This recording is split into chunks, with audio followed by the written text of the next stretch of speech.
ओम नमो भगवते वासुदेवाय। श्री कृष्णाय नमः, गोविंदाय नमः। राधे। आज श्रीमद् भागवत महात्म्य के प्रसंग में मैं आपको ऐसा प्रसंग सुनाना चाहती हूँ जिसमें शौनकादि ऋषियों ने सूत जी से द्वितीय प्रश्न किया। प्रथम प्रश्न की चर्चा मैंने आपसे की थी।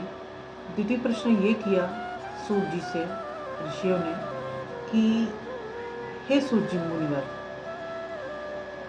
जब भगवान अजन्मे हैं, शास्त्र के अनुसार, वेदों के अनुसार भगवान को अजन्मा कहा गया है, तो जब भगवान अजन्मा हैं तो उनका जन्म कैसे हो गया, वो अवतार कैसे ले लिए?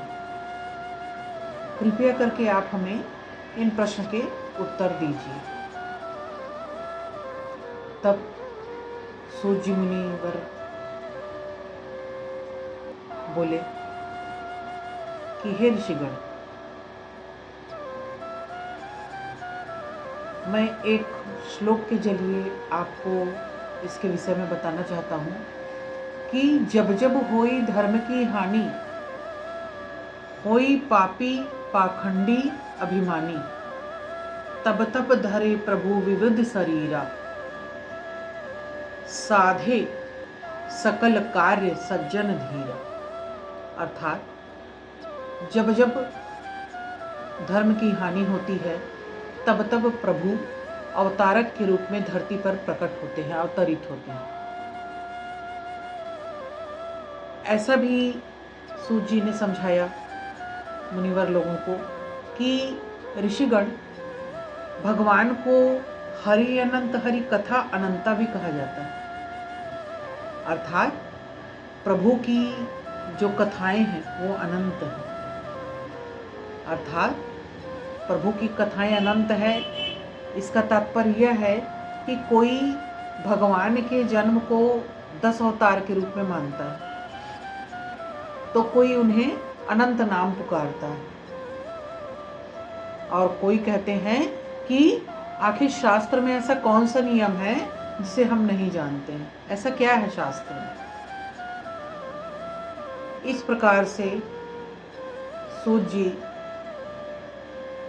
भगवान के 24 अवतार के विषय में शौनकादि ऋषि लोगों को बताते हैं कि भगवान ने 24 अवतार लिया है जब जब धर्म के ऊपर अधर्म हावी होता है, तब तब उनके अवतारों में ऐसे बहुत से अवतार हैं जिसको 24 रूपों में हम देखते हैं।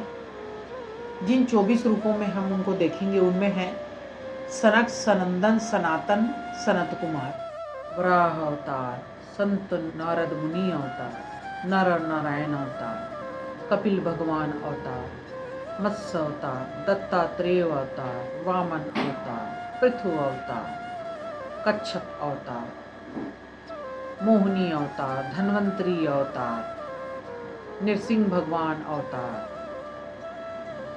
परशुराम जी अवतार, महर्षि वेद व्यास जी अवतार, बलराम अवतार, शेषावतार जिसको बलराम अवतार भी कहा जाता है, राम अवतार, कृष्ण अवतार, मेरे हरि का अवतार, विष्णु अवतार, हंस अवतार, और इस प्रकार से बुद्ध अवतार और कल्कि अवतार, 24 अवतार के रूप में भगवान अवतरित हुए हैं। और सबका उद्देश्य एक ही है कि अधर्म को रोकना, पापाचार को रोकना और धर्म की वृद्धि करना, भक्ति, ज्ञान और वैराग्य को बढ़ाना। पर सभी अवतारों में राम और कृष्ण अवतार पूर्णावतरित माने जाते हैं। अर्थात इन्होंने धरती पर जीवन को जीते हुए मनुष्य के लिए एक मिसाल छोड़े हैं कि किस प्रकार से एक पुत्र को होना चाहिए, किस प्रकार से पिता का दायित्व पूरा करना चाहिए आदि। इस प्रकार से राम और कृष्ण दोनों एक ही तत्व है। राम और कृष्ण दो एक ही तत्व है। एक के नयन है चपल और एक के नयन है गंभीर। अर्थात दोनों ही एक तत्व हैं, प्रतिछाया मात्र हैं एक दूसरे के, बस जो राम ने जिस जीवन को जिया है, श्री कृष्ण ने उन्हीं जीवन को गाया है। अर्थात महर्षि वेदव्यास जी ने राम और कृष्ण के चरित्र के माध्यम से श्रीमद् भागवत पुराण में यह बताने की चेष्टा की है कि किस प्रकार से व्यक्ति राम और कृष्ण की तरह अपने जीवन में एक महत्वपूर्ण झांकी को पूर्ण करते हुए अपने जीवन को अंततः की ओर ले जाए।